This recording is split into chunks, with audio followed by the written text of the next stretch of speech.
అలాగే ఇంకొక ఎగ్జాంపుల్ కూడా చెప్తాను, ఇంకా మనకు అర్థం కావడానికి మన ప్రాంతాన్నే తీసుకుని చెప్దాం. తెలంగాణ ప్రాంతం ఉంది. తెలంగాణ ప్రాంతం గ్రోత్ ఇంజిన్ అంతా ఎక్కడుంటుంది? తెలంగాణ ప్రాంతంలో ప్రతి మూల నుంచి డబ్బు అయితే రాదు కదా.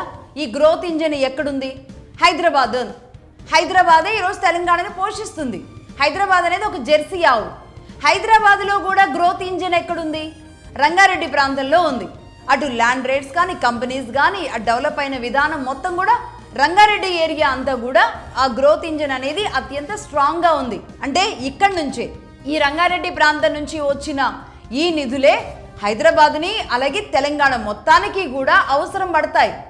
అంటే ఇప్పుడు ఇక్కడ ఏమనాలి, వీళ్ళు ఏమనాలి? రంగారెడ్డి వాళ్ళు మిగతా ప్రాంతాల నుంచి పెద్ద డబ్బులు అనేది లేదు కదా, మొత్తం ఆదాయం అంతా కూడా మా ప్రాంతం నుంచే వస్తుంది కాబట్టి ఆ ఎంపీలంతా, తెలంగాణ ఎంపీలంతా రంగారెడ్డి ప్రాంతం నుంచి వాళ్ళకి మాత్రమే ఇవ్వాలి, మిగతా ప్రాంతాల్లో ఎంపీలు అవసరం లేదు అంటే ఎలా ఉంటుంది? ఇదే సిక్కిం ప్రాంతం, మరి మేము కూడా ఇంత 500 కోట్లు ఇస్తున్నాం కాబట్టి మాకు ఒక్క ఎంపీ కాదు ఓ 4 ఎంపీలు ఇవ్వండి అని వాళ్ళు అడిగితే ఎలా ఉంటుంది? ఇదనమాట. అంటే అర్థం కావాల్సింది, మేము ట్యాక్స్ ఎక్కువ కడుతున్నాం కాబట్టి మాకు ఎంపీలను ఎక్కువ ఇవ్వండి అంటే ఏమన్నా కొనుక్కున్నట్ట ఎంపీలను?